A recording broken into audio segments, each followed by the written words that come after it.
नमस्कार, प्रणाम, जय हिंद, वंदे मातरम। तो हेलो दोस्तों, हम हैं आनंद सिंह और आओ यार स्वागत करते हैं आपका हिंदी की इस बेहतरीन सी क्लास में। आज हम समझने वाले हैं कि हिंदी व्याकरण में समास की क्या उपयोगिता है। और ये बात ध्यान रखनी है कि समास से हर परीक्षा में एक या दो क्वेश्चंस जरूर पूछे जाते हैं। तो इस कॉन्सेप्ट को दिमाग में हमेशा रख करके चलना है कि हम जो पढ़ रहे हैं वो किस लेवल के लिए पढ़ रहे हैं और किस उद्देश्य से पढ़ रहे हैं। तो चलिए यार शुरू करते हैं। तो सबसे पहली चीज है, हमें समास के विषय में कुछ चीजों को समझते हुए चलना है। कुछ चीजें क्या है, जैसे हमने कहा समास और संधि दोनों के विषय में हमें अंतर समझना है। बहुत बारीक सा अंतर है।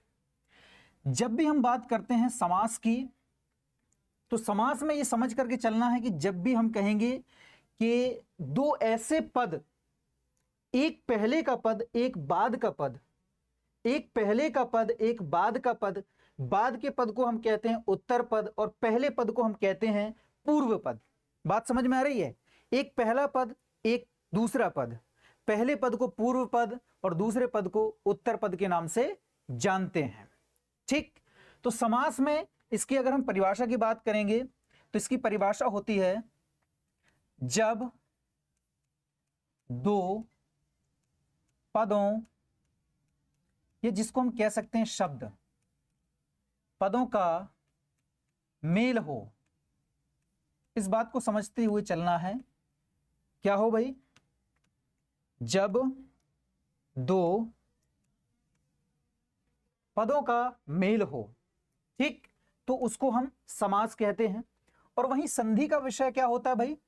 जब दो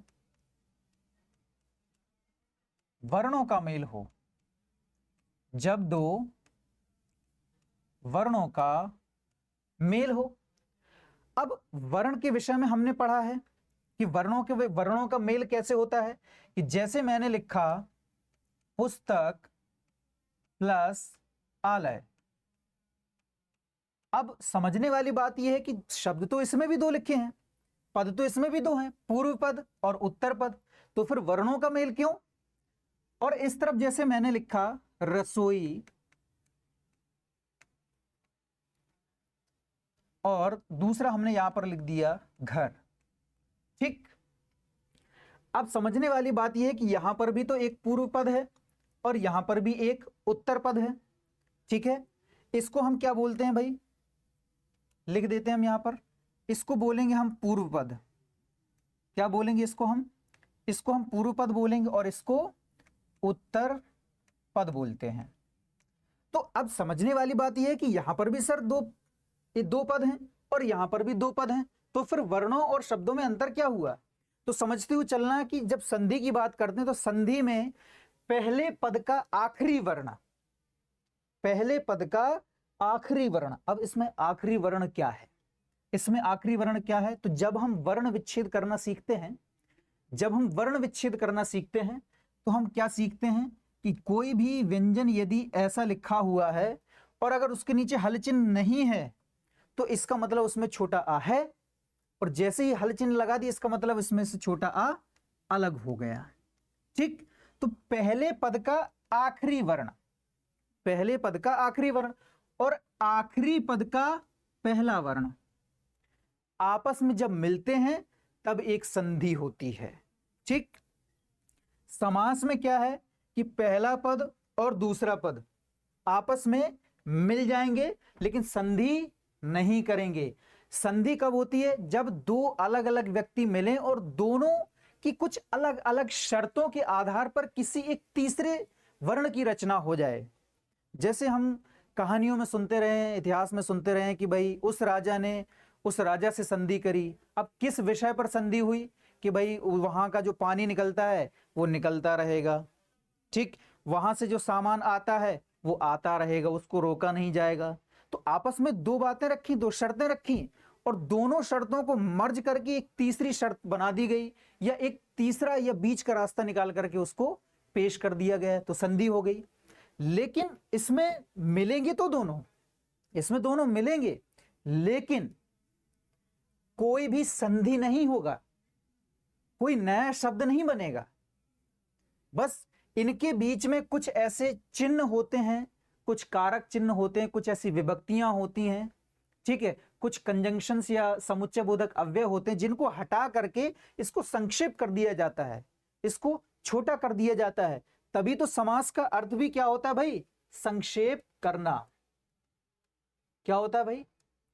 संक्षेप करना। क्यों? क्योंकि संक्षेप मतलब छोटा कर देना, छोटा कर देना, संक्षेप मतलब छोटा कर देना। अब इसको अगर हम पूरा लिखेंगे तो क्या लिखते हैं भाई? रसोई के लिए घर लिखते हैं, यही लिखते हैं। तो इस इतने बड़े शब्द को लिखने के बजाय हमने क्यों ना इसको संक्षेप कर दिया, क्यों ना इसको हम छोटा कर दें। तभी इसीलिए तो हम समास पढ़ते हैं कि भाई किसी फैले हुए, किसी बड़े हुए शब्द को हम छोटा कर दें, कंप्रेस कर दें, उसको दबा दें। कैसे दबा दें, इस चीज को समझना है भाई। हमने इस शब्द को लिया, माफ करिएगा, हमने इस शब्द को लिया और यहां से अलग किया। हमने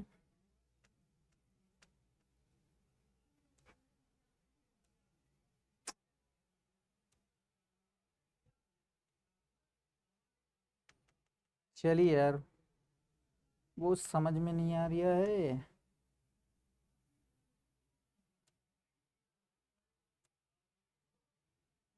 चलो कोई बात नहीं, इसको हम ऐसे ही समझा देते हैं, छोड़ो उसको यहां से समझने के लिए। अब ये इतना बड़ा शब्द लिखा था, इसको हम छोटा करके हम अगर लिखेंगे तो कैसे लिख देंगे भाई? हमने लिख दिया रसोई घर। अब हमने क्या किया, ये जो रसोई के लिए घर लिखा था, हमने उसको मर्ज करके किस में लिख दिया? रसोई घर लिख दिया। लेकिन यहां पर कोई संधि नहीं हुई जैसे यहां पर हुई थी। यहां पर क्या हुई भाई? यहां पर पुस्तक, यहां पर पुस्तक और ये आलय मिला, तो ये बड़ा आ जब भी कोई स्वर होता है और उसके आगे कोई व्यंजन होता है तो स्वर को हम अकेला नहीं रखते हैं, स्वर को हम व्यंजन के ऊपर चढ़ा करके खड़ा कर देते हैं। तो हम क्या लिख देते हैं भाई? पुस्तकालय लिख देते हैं। अब ये तो बहुत साधारण सी संधि है। जब हम इसमें थोड़ा और अगर हम समझने का प्रयास करते हैं तो जैसे एक शब्द आता है एक और प्लस एक, तो जब इसमें इसमें हम देखते हैं तो इसमें छोटा आ दिखता है हमें, और इसमें देखते हैं तो पहला क्या है? ये ए दिख जाता है हमें, और दोनों मिलकर के क्या बना देते हैं भाई? आय बना देते हैं। क्या बना देते हैं? आय बना देते हैं। तो जब भी इनमें संधि हो जाती है तो क्या संधि होती है इनकी? इनमें हो जाती है भाई एक कैक, एक एक हो जाती है। तो ये संधि हो गई, एक नया शब्द बन गया। यहां पर आय तो कहीं था ही नहीं, कहीं था इसमें आय नहीं था, लेकिन देखो जरा, छोटा आ से ए मिला तो आय बन गया। तो ये है संधि कि दो अलग अलग लोग मिले और उन लोगों ने किसी तीसरे वर्ण की या तीसरी चीज की रचना कर दी। लेकिन समास में ये नहीं होता है। तो ये छोटा सा फर्क है संधि और समास में। ठीक, समास में क्या, एक फैले हुए शब्द को हम कंप्रेस कर देते हैं, छोटा कर देते हैं, दबा देते हैं, तो ये हमारा समास हो जाता है। ठीक है, चलिए आगे चलते हैं। अब हम बात करते हैं, देखो समास का शाब्दिक अर्थ होता है संक्षेप करना, संक्षिप्तीकरण करना। ठीक है, समास दो शब्दों से मिलकर के बना होता है, एक होता है सम और एक होता है आस। ठीक, एक होता है सम और एक होता है आस, और दोनों का अर्थ होता है पास पास बैठाना। अब पास पास बैठाना मतलब कोई दो दूर अलग अलग व्यक्ति बैठे हैं, उन दोनों को हमने पास में ला करके बैठा दिया। कोई दो शब्द या दो पद अलग अलग बैठे हुए हैं, हमने उनको पास ला करके बैठा दिया। तो इसी को हम क्या कहते हैं? इसी को तो हम समास कहते हैं। ठीक है, चलिए अब इसके हम भेदों की बात करेंगे।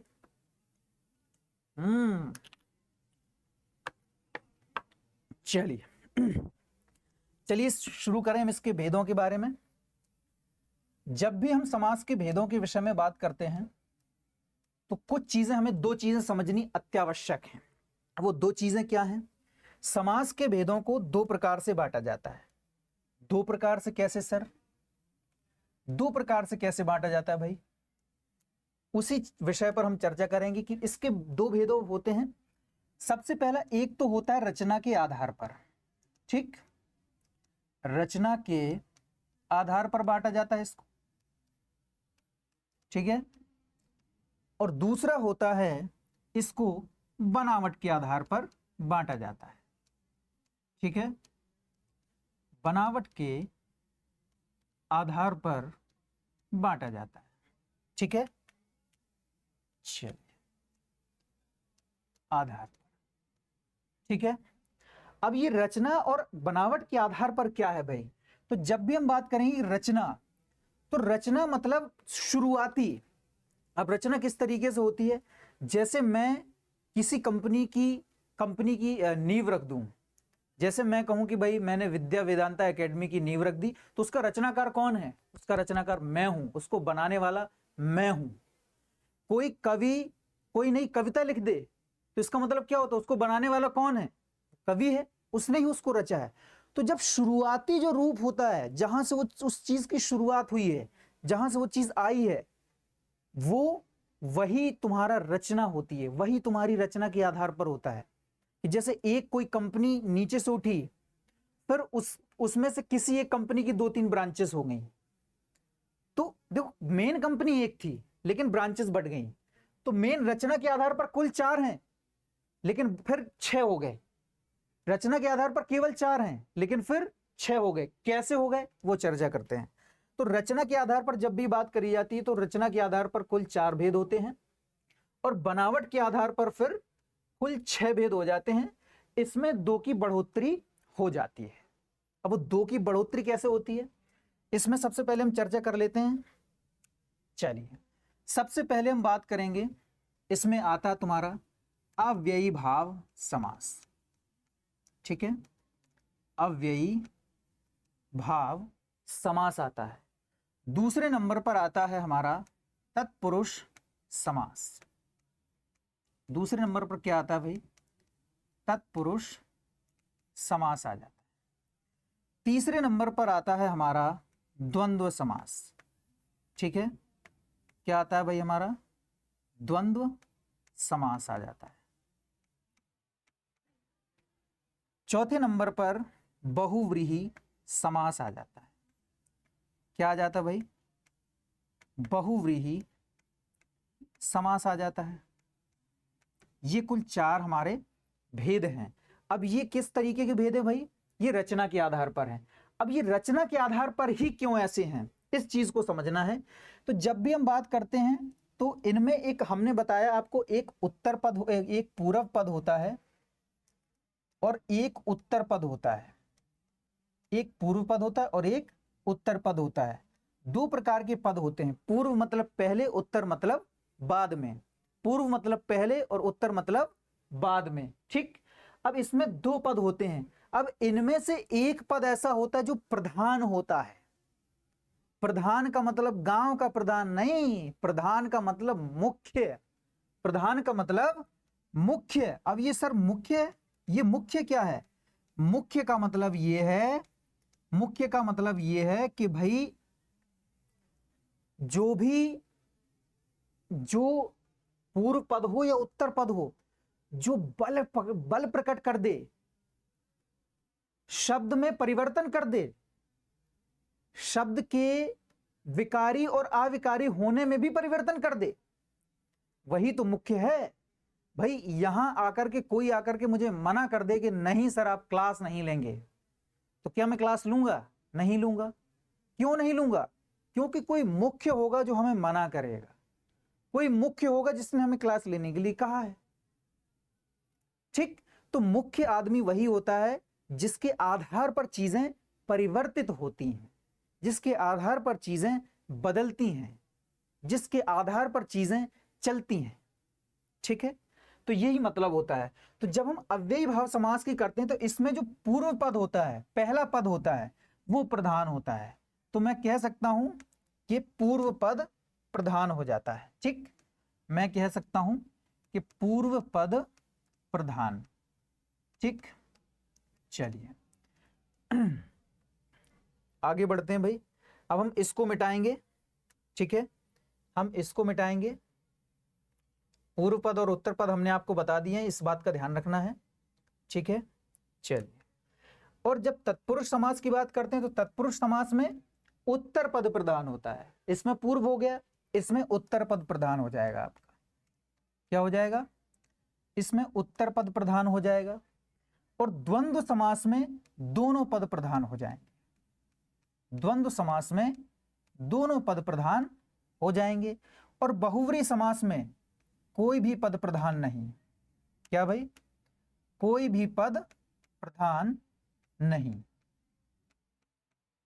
कोई भी पद प्रधान नहीं।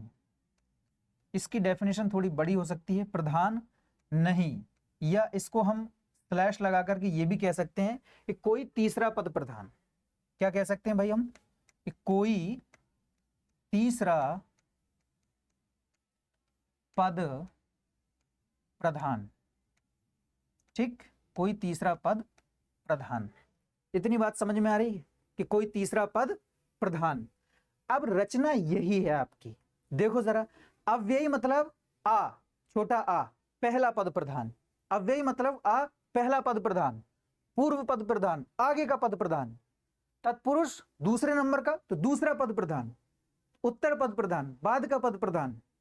द्वंद्व, द्वंद्व मतलब दो दो, दो दो, द्वंद्व दो, द्वंद्व दो, द्वंद्व दो। द्वंद्व मतलब दोनों पद प्रधान, पूर्व पद भी और उत्तर पद भी। ठीक, पूर्व पद भी और उत्तर पद भी प्रधान। बहुव्रीहि, कोई भी पद प्रधान नहीं, ना पूर्व पद ना उत्तर पद, कोई पद प्रधान है ही नहीं। किसी तीसरे की ओर इशारा करेगा, कोई तीसरा पद प्रधानी लेकर के बैठा होगा, बढ़िया धड़ल्ले से ऐसे करके, ये प्रधान जी खड़े हैं। ठीक है, बात समझ में आ रही है? अब तो फिर बनावट के आधार पर देखो, बनावट के आधार पर स्ट्रक्चर, वो एक स्ट्रक्चर अलग हो जाता है कि बनावट किस तरीके की है भाई। बनावट के लिए हमारे इस तत्पुरुष समास के दो पुत्र निकलते हैं, दो बेटे और निकलते हैं। दो बेटे कौन कौन से हैं भाई इसके, उनके विषय में भी हम चर्चा कर लेते हैं। ठीक है, चलिए, दो बेटे कौन कौन से? एक तो है हमारा द्विगु समास, जिस कलर से लिखे हुए उसी कलर से लिखते हैं अपन। ठीक है, पहला कौन सा है भाई? हमारा द्विगु समास। ठीक है, द्विगु समास। दूसरा कौन सा है भाई? हमारा कर्मधारय समास। ठीक है, कर्मधारय समास। ये हमारे तत्पुरुष के बेटे हैं। बनावट के आधार पर ये हो जाती हैं, क्योंकि इसके पूर्व पद प्रधान है। ठीक है, इसका उत्तर पद प्रधान है। तो इसकी बनावट, इसकी बनावट, इसकी बनावट तीनों की एक सी है। तो ये तीन भेद अलग, ये चौथा भेद अलग, इसके दोनों पद प्रधान, तो ये एक भेद अलग, इसका कोई भी पद प्रधान नहीं, तो ये एक भेद अलग। तो बनावट के आधार पर या कुल भेद समास के 6 हो जाते हैं। ठीक है, लेकिन जब भी बात करी जाए रचना, रचना मतलब शुरुआती रूप से जहां से कोई चीज शुरू हुई है, तो 4 तरीके से। ठीक, बात समझ में आ रही है? तो ये हमारे हो गए भेद इसके। अब हम शुरू करते हैं भाई, एक एक करके इन भेदों का उल्लेख करेंगे, समझेंगे। चीजें जहां समझ में नहीं आएंगी, उन चीजों को आप कमेंट सेक्शन में धीरे धीरे से, भले भले से, आराम से मेंशन करते चले। क्या मजा है, मतलब वो अलग ही लेवल का बंदा था, वो अलग ही लेवल का बंदा था। माइक निकला पड़ा है और हम पढ़ाने में लगे। कोई बात नहीं, थोड़ा बहुत तो रिकॉर्ड हुआ ही होगा, नहीं हुआ होगा तो फिर क्या कर सकते हैं भैया, कि नहीं? अपन तो अपना 100% देण में लगे हैं भाई, अपन को ना किसी की चिंता। ठीक है, चलो शुरू करें। आ जाओ भाई, सबसे पहले से शुरू करते हैं हम अव्ययी भाव से। ठीक है, अव्ययी भाव समास ये पहला भेद है। ठीक है, अब समझते हुए चलना भाई, अव्ययी भाव क्या है। तो देखो जरा, अव्ययी भाव समास में हमें एक चीज दिख रही है, जरा समझो इस चीज को। देखो, अव्यय क्या दिख रहा है भाई? तो हमें यहां पर अव्यय दिख रहा है। क्या दिख रहा है भाई? अव्यय शब्द दिखा हमें। अब अव्यय क्या है भाई? अव्यय का मतलब होता है जिसको व्यय, व्यय का मतलब होता है खर्च करना, तो जिसको खर्च नहीं किया जा सकता है। इसमें भाई खर्च करने वाली बात कहां से आ गई सर? क्या पैसे वैसों का व्यापार हो रहा है क्या? नहीं भाई, खर्च करने का भी मतलब होता है कि ऐसे शब्द जो बदले ही ना, ऐसे शब्द जो ना लिंग की वजह से बदलें, जो ना वचन की वजह से बदलें, जो ना काल की वजह से बदलें, जो ना कारक की वजह से बदलें, जो बदले ना, तो उसको हम कह देते हैं भाई जो खर्च ना हो, कहीं वो बदला नहीं, खर्च नहीं हुआ, तो उसको कह देते हैं। व्यय का मतलब होता है जो खर्च हो जाए, और आ का मतलब नहीं, तो जो खर्च नहीं होता उसको हम अव्यय शब्द कहते हैं। और इसीलिए अव्यय शब्द और एक आता है उपसर्ग। क्या आता है भाई? एक आता है उपसर्ग। तो ये बात ध्यान रखनी कि जिस सामासिक पद में, किसके भाई क्या है, जिस सामासिक पद में आगे अव्यय या उपसर्ग पाया जाए, कभी कभी पीछे भी आ जाता है, उत्तर पद में भी आ जाता है, वो एक बहुत अलग चीज है, उसके विषय में भी बात करेंगे। जब किसी सामासिक पद में, अब ये सामासिक पद क्या है? समास का मतलब संक्षेप करना था, और सामासिक पद मतलब संक्षेप हुआ पद, संक्षेप हुआ पद, ठीक? तो वो सामासिक पद हो जाते हैं। जैसे हमने रसोई घर बताया ना, तो रसोई के लिए घर, ये तो समास का विग्रह रूप है, लेकिन हमने कह दिया रसोई घर, मर्ज कर दिया, उसको कंप्रेस कर दिया, तो ये सामासिक रूप है, सामासिक पद है, समस्त पद है, ठीक? चलिए, तो ये हो गए अव्ययी भाव समास में कभी हमें उपसर्ग मिल जाए या अव्यय मिल जाए, वहां पर हमारा अव्ययी भाव समास हो जाता है। जैसे इसके हमने उदाहरण ले लिए, इसके हम उदाहरण ले रहे हैं एक एक करके, यहां पर हम मेंशन करेंगे इसके उदाहरणों को। सबसे पहले उदाहरण लिया हमने लिखा आजीवन। क्या लिखा भाई हमने? आजीवन। अब देखो जरा, यहां पर शब्द क्या था? जीवन। उसके आगे क्या लग गया? आ। आगे क्या लग गया? आ लग गया। अब ये आ क्या है भाई?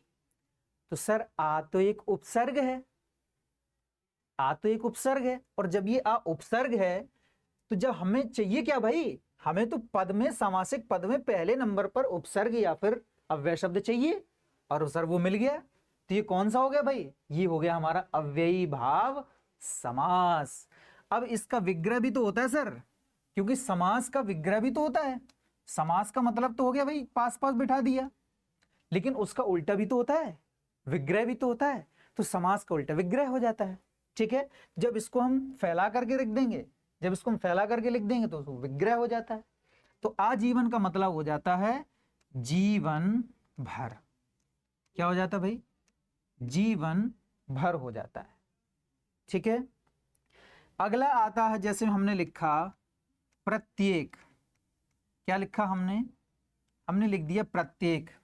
तो प्रत्येक में क्या है भाई? प्रत्येक में दो हैं पद, एक प्रति है और दूसरा एक है।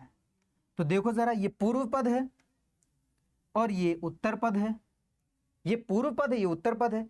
अब कभी कभी सवाल, जैसे जिस तरीके से मेरे दिमाग में ये बात सवाल गूंजती थी कि सर ने पढ़ाया था कि भाई इसमें पूर्व पद या पहला पद प्रधान होता है। अब वो हमें आज तक नहीं समझ में आया है ना? आती है ना कि सर इसमें पूर्व पद प्रधान तो आपने बताया, लेकिन वो भी तो समझाइए जरा कि पूर्व पद प्रधान होता कैसा है। अब वो नहीं समझाएंगे तो कैसे काम चलेगा भाई? हम क्या रटते ही रहें?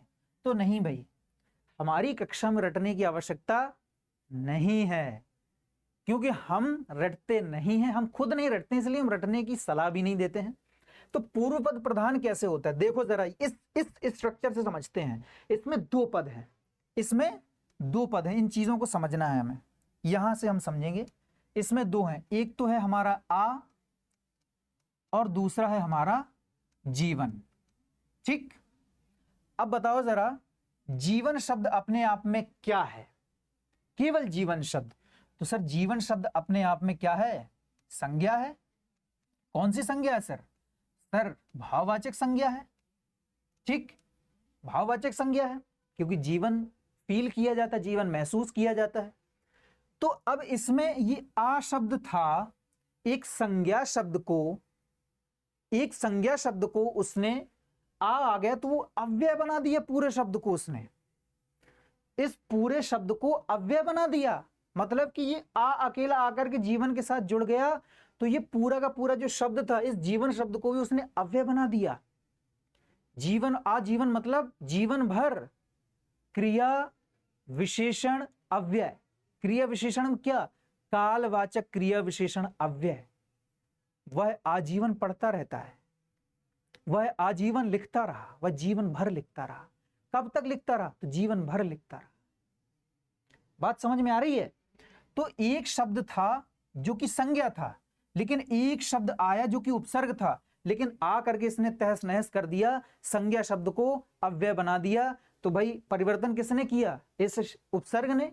तो मुख्य कौन हुआ, ये वाला शब्द, ये पूर्व पद। और इसीलिए कहते हैं कि इसमें पूर्व पद प्रधान होता है। बस इस बात को हमें प्रूव करना था। ठीक, इसी तरीके से हर चीज को हम प्रूव करते हुए चलेंगे। ठीक है, तो प्रत्येक में प्रति प्लस एक। अब देखो जरा, एक ये क्या था, ये एक आपका विशेषण है। कौन सा विशेषण, भाई संख्यावाचक विशेषण है। अब जैसे ही ये वाला ये आया उपसर्ग प्रति, जैसे ही ये प्रति उपसर्ग आया, इसने क्या कर दिया, तहस नहस कर दिया। प्रत्येक को क्या बना दिया, इसको भी क्या कर दिया भाई, इसने अव्यय बना दिया। हर एक व्यक्ति यहां पर पढ़ने का प्रयास करता है।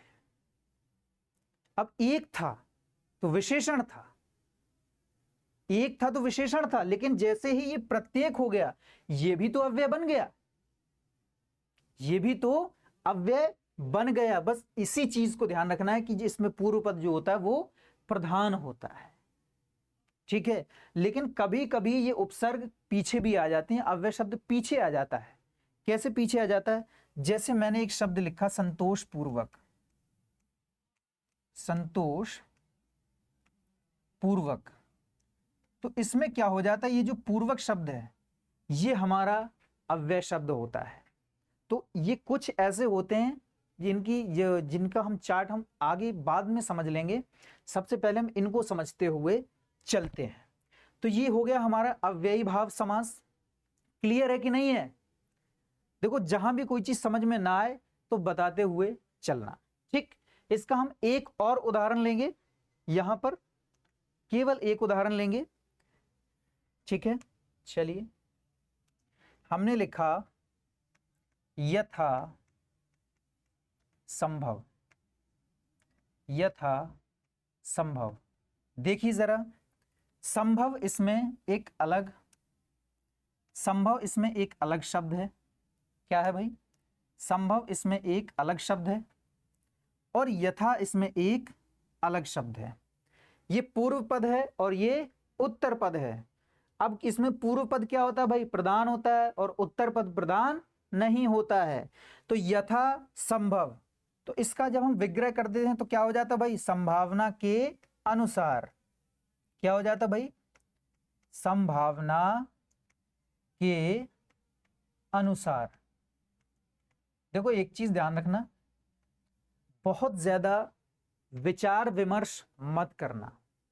क्यों मत करना, क्योंकि अगर जिस तरीके से हमने प्रूव करने का प्रयास किया है, अब हमारी तो देखो खिसकी हुई है बुद्धि। इसका मतलब ये है, क्योंकि हमें हिंदी में रिसर्च करना है, हमें रिसर्च करना अच्छा लगता है, चीजों को समझना अच्छा लगता है, क्योंकि हमारी जो हिंदी भाषा है पूरी साइंटिफिक लैंग्वेज है। मतलब कि अगर एक कोई शब्द किसी एक वर्ण का निर्माण किया गया है तो बहुत विचार विमर्श करके उसका निर्माण किया गया है। समझाने का मतलब ये है कि हमने आपको ये प्रूव कर दिया कि पूर्व पद प्रधान किस तरीके से होता है। तो अब ये हर पद में या हर सामासिक पद में इसको खोजने की आवश्यकता नहीं है, क्योंकि आपको पढ़ना है कंपटीशन के लिए, आपको रिसर्च नहीं करनी है। अगर रिसर्च करनी हो तो आप हमसे पर्सनली कांटेक्ट कर लीजिएगा, साथ में बैठ करके रिसर्च कर लेंगे। ठीक है, तो यथासंभव का मतलब क्या हो जाता है भाई, संभावना के अनुसार। ठीक है, अब ये क्या है, ये हमारा हो जाता है भाई अव्यय शब्द, और ये हो जाता हमारा मूल शब्द। तो जब भी कोई अव्यय शब्द आएगा तो हमें कौन सा समास करना है भाई? अव्ययी भाव समास करना है। ठीक है, चलिए अगले भेद की तरफ बढ़ते हैं हम। ठीक है, अगला भेद हमारा कौन सा है भाई? अगला भेद हमारा आता है तत्पुरुष समास।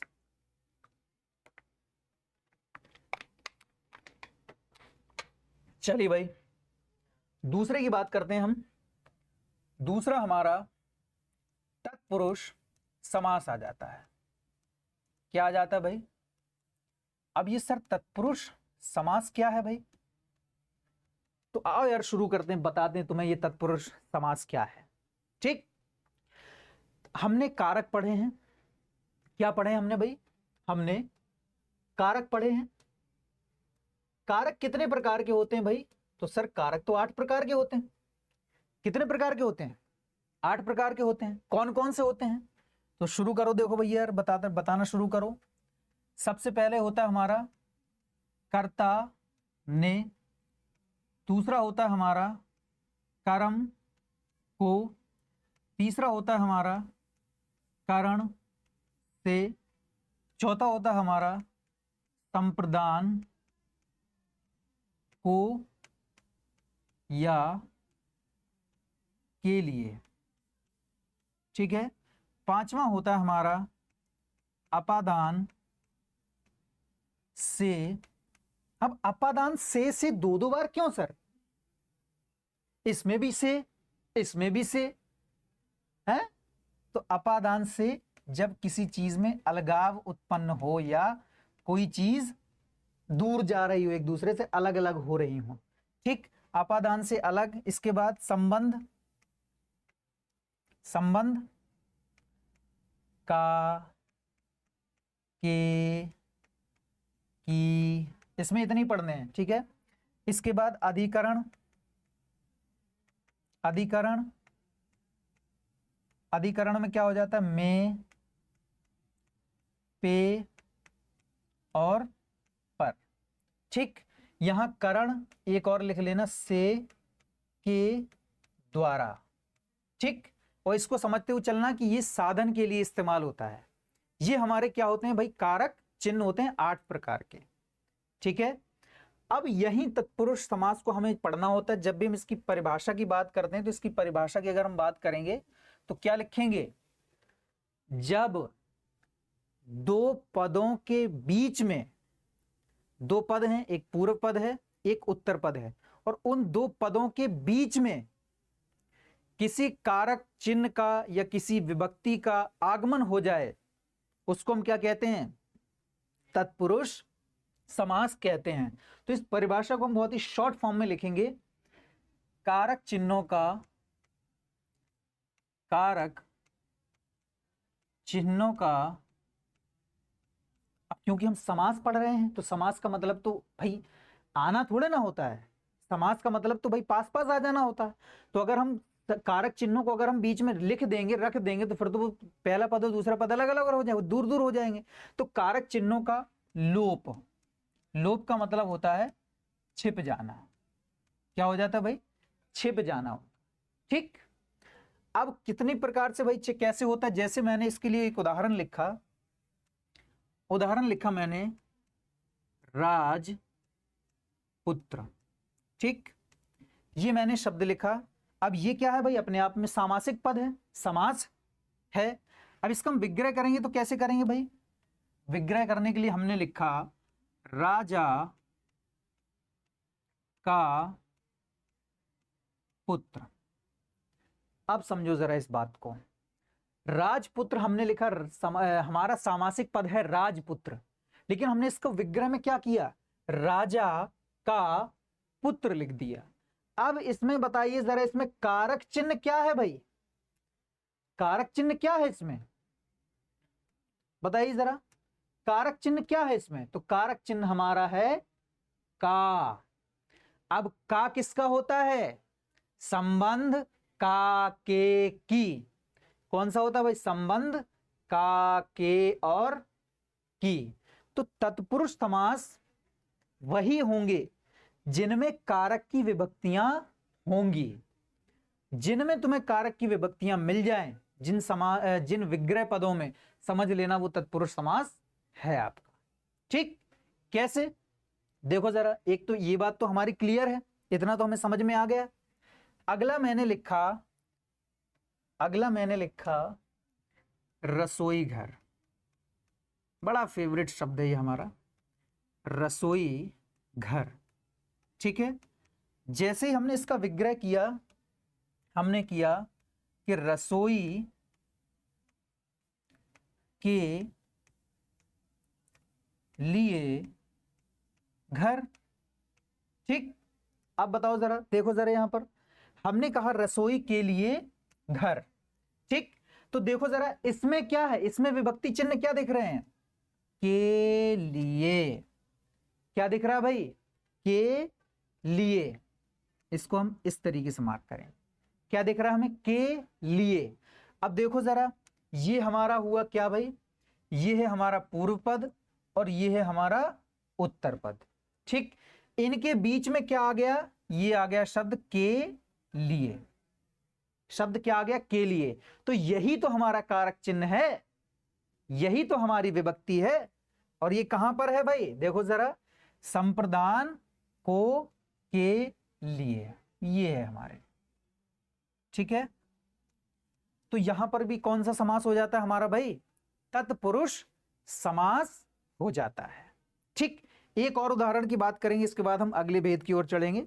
ठीक है, चलिए अगला इसका उदाहरण मैंने लिखा ऋण मुक्त। ऋण मुक्त। अब ऋण मुक्त क्या है भाई? इसका जब हम विग्रह करेंगे तो कैसे करेंगे भाई? इसका विग्रह करेंगे तो कैसे करेंगे? हम लिखेंगे ऋण। अब ऋण का मतलब क्या होता है भाई? ऋण का मतलब होता है कर्जा, कर्ज। जब किसी से हम कोई चीज उधार ले लें तो उसको कर्ज बोलते हैं। तो ऋण से मुक्त। अब सर ये मुक्त का मतलब क्या है भाई? मुक्त का मतलब है फ्री हो जाना। अब ऋण से मुक्त का मतलब ऋण से फ्री हो गया, कर्जे से फ्री हो गया। उसके पास जो कर्जा था उसने अब कहीं से कमाया और वो कर्जा लेकर के चुका दिया। तो ऋण से मुक्त मतलब कि कर्जे से मुक्त हो गया। अब समझना जरा, देखो जरा, इसमें विभक्ति चिन्ह क्या है, इसमें कारक चिन्ह क्या है? तो ये क्या है भाई? इसमें कारक चिन्ह है हमारा से। क्या है भाई? हमारा से। अब ये से यहां पर कहां लिखा है भाई? तो देखिए ना सर, ये लिखा है से। अरे सर दो जगह लिखा है ये तो, कहां पर? एक ये लिखा है। तो फिर सर अब इसमें तो कंफ्यूजन हो गया। कंफ्यूज नहीं होना है, समझो जरा इस चीज को, इस कॉन्सेप्ट को समझो। ये जो करण से लिखा है ये साधन के लिए लिखा है। किसके लिए लिखा है? साधन के लिए लिखा है। सर साधन कैसा? बताओ जरा। मैंने कहा मैंने फल चाकू से काटा, तो चाकू का उपयोग मैंने साधन के तौर पर नहीं किया भाई। मैंने, साधन का मतलब क्या होता है? सोर्स। चीजों को आसान बनाने के लिए जिन चीजों का उपयोग करते हैं वो साधन है। जैसे हम बस से यात्रा कर रहे हैं तो बस हमारा साधन है, क्योंकि हमारी यात्रा को आसान कर रही है। तो उसी तरीके से हमने चाकू से फल काटा ना, तो चाकू ने हमारे फल काटने वाले काम को आसान कर दिया। तो उसी तरीके से ये, अब जैसे हमने कहा कि चाकू से फल कटा, है ना, तो यहां तो साधन हो गया। लेकिन अब बताओ जरा, यहां पर क्या कर्जा साधन के तौर पर इस्तेमाल हो रहा है? कर्ज कोई साधन के तौर पर इस्तेमाल हो रहा है? नहीं। यहां पर तो हमने बताया ना, अलगाव की स्थिति देखिए आप। अलगाव का मतलब होता है अलग। तो बताओ जरा, जो व्यक्ति ऋण से मुक्त हो गया तो क्या वो ऋण से अलग नहीं हो गया? ऋण से अलग नहीं हो गया, ऋण से अलग ही तो हुआ है ना। इसका मतलब ऋण खत्म हो गया, वो अलग हो गया। तो जब अलग हो गया तो कौन सा? अपादान तत्पुरुष हो जाता है। कौन सा हो जाता भाई? अपादान तत्पुरुष हो जाता है हमारा। ठीक है, बात समझ में आ रही है? तत्पुरुष समास क्लियर है ना एकदम से? स्क्रीनशॉट लेते जाओ भाई। राइटिंग बहुत साफ लिखने का प्रयास कर रहे हैं हम, बिल्कुल कहीं से कोई गलती ना हो, जरा सी भी किसी भी तरीके की गलती गुंजाइश ही ना रहे।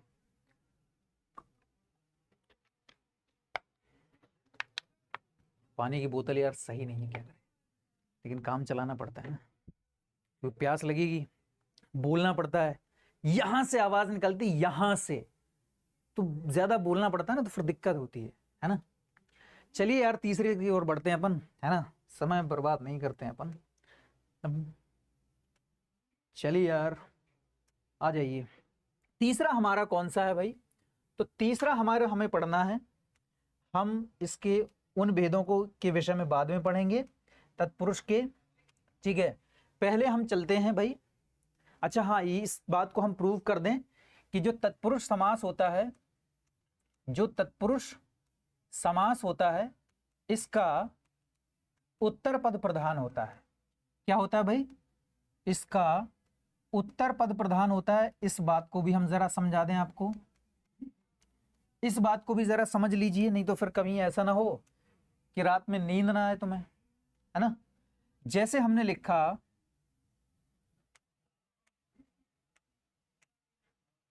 ये उत्तर पद प्रधान है भाई। अब ये उत्तर पद प्रधान का मतलब है क्या? एक पूरा मतलब आगे है, उत्तर मतलब बाद में, तो बाद का पद प्रधान कैसे? जैसे हमने लिखा था राजपुत्र, तो इसमें ये वाला क्या है भाई?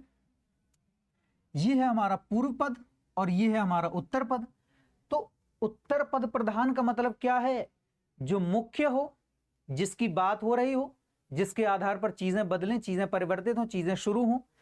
तो बताओ जरा, जब हम इसका विग्रह करते हैं तो कैसे करते हैं? राजा का पुत्र, राजा का पुत्र। अब ये बताओ जरा, सोचो जरा, बात किसकी हो रही है? राजा की कि राजा की पुत्र की? अरे सर, बात तो सर राजा की पुत्र की हो रही है। अरे तो जब राजा की पुत्र की बात हो रही है तो उसका पुत्र ही तो प्रधान हुआ, पुत्र ही तो मुख्य हुआ, राजा की कोई बात ही नहीं हो रही। राजा को तो बस इंडिकेशन के लिए रखा जा रहा है कि हाँ, राजा का बेटा, श्याम का भाई, राम का भाई। बात समझ में आ रही है? तो इसीलिए हम इस पद को प्रधान मानते हैं, ठीक है। बात समझ में आ रही है? कट टू कट चल रहा है, क्लियर है एकदम, ठीक है। अगला हमारा कौन सा है भेद? अगले हम भेद की ओर चलते हैं, जो कि हमारा अव्यय भाव पढ़ लिया हमने, तत्पुरुष पढ़ लिया हमने, ठीक। अगला हमारा है कौन सा? द्वंद्व समास है। कौन सा है भाई? द्वंद्व समास है। देखो, द्वंद्व को हम दो तरीके से लिख सकते हैं, आप किसी भी तरीके से लिख सकते हैं, ठीक। ये दोनों ही सही है शब्द। द्वंद्व समास की ओर बढ़ते हैं। अब द्वंद्व समास में हमने आपको क्या बताया कि दोनों पद प्रधान, पूर्व पद भी उत्तर पद भी, दोनों पद प्रधान होंगे। इस बात का ध्यान रखना है, ठीक। दोनों पद प्रधान कैसे होंगे सर? इस बात को भी जरा प्रूव कर दो, इसके बाद आगे बढ़ो। तो लो हम प्रूव कर देते हैं भाई, दोनों पद प्रधान कैसे होते हैं। तो देखो जरा, जैसे मैंने लिखा, हमने लिखा माता डैश पिता, हमने इसका विग्रह किया तो मैंने लिखा माता और पिता, ठीक। ये तो हो गया हमारी, ये दो बातें हो गई हमारी। तो अब बताओ जरा, मैंने बात करी माता की तो माता है पूर्व पद, मैंने बात करी पिता की तो पिता है उत्तर पद, मतलब पूर्व पद और उत्तर पद। तो अब ये बताओ जरा, मम्मी ज्यादा इंपॉर्टेंट होती है कि पापा ज्यादा इंपॉर्टेंट होते हैं भाई? तो आप कहोगे मम्मी ज्यादा इंपॉर्टेंट होती हैं। अरे नहीं यार, मम्मी और पापा में दोनों इंपॉर्टेंट होते हैं भाई। अब हम तुम्हें ऐसे बताने का प्रयास कर रहे हैं जैसे कि तुम 9वीं 10वीं के छात्र हो भी सकते हो, लेकिन पर्पस अपना क्या है? समझना। हो सकता है थोड़ी बहुत चीजें यहाँ वहां हो जाए, लेकिन उसको माइंड नहीं करना है, पढ़ना है हमें, बस रुचिपूर्ण तरीके से पढ़ना है, बोरियत फील नहीं करनी है। That's it, that's the reason why I entertain you, ठीक है। तो माता और पिता दोनों अपने आप में महत्वपूर्ण है, तो दोनों अपने आप में क्या हो जाएंगे? प्रधान वाक्य, प्रधान शब्द हो जाएंगे, प्रधान पद हो जाएंगे।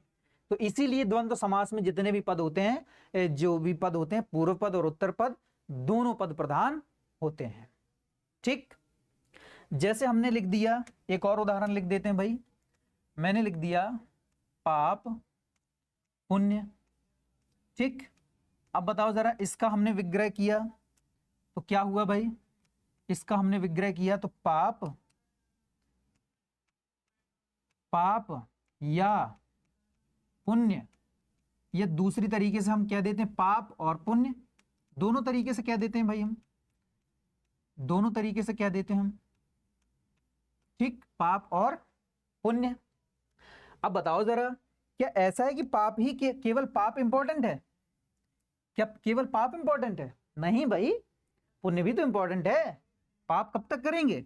बोर नहीं हो जाएंगे भाई? खुश कब तक रहेंगे? कभी तो दुखी भी रहना चाहिए ना। परमानेंट खुश बने रहेंगे तो फिर उससे भी तो बोरियत हो जाएगी ना, कैसे मजा आएगा? जिंदगी जीने का मजा तो तभी है ना, कहावत है ना, जीने का मजा तो खट्टे में है भाई साहब, खट्टापन तो थोड़ा आते रहना चाहिए। तो यहां पर देखो जरा, पाप की भी इंपॉर्टेंस है और यहां पर पुण्य की भी इंपॉर्टेंस है। ऐसा नहीं है कि पाप ने पुण्य को बदल दिया, पुण्य ने पाप को बदल दिया। आध्यात्म में नहीं जाना भैया, हमें पढ़ना है, ये ध्यान रखना है, ठीक है? तो यहां पर पाप और पुण्य दोनों अपने आप में पूरे पूरे शब्द हैं। तो इसका मतलब जब दोनों पूरे पूरे शब्द हैं तो द्वंद्व समास में दोनों पद प्रदान हो जाते हैं, ठीक है? तो ये है हमारी क्लास का दी एंड, ठीक है? मिलते हैं अगली किसी क्लास में, तब तक देखते रहिए, बने रहिए, और यार याद करते रहा करो भाई यार। धन्यवाद।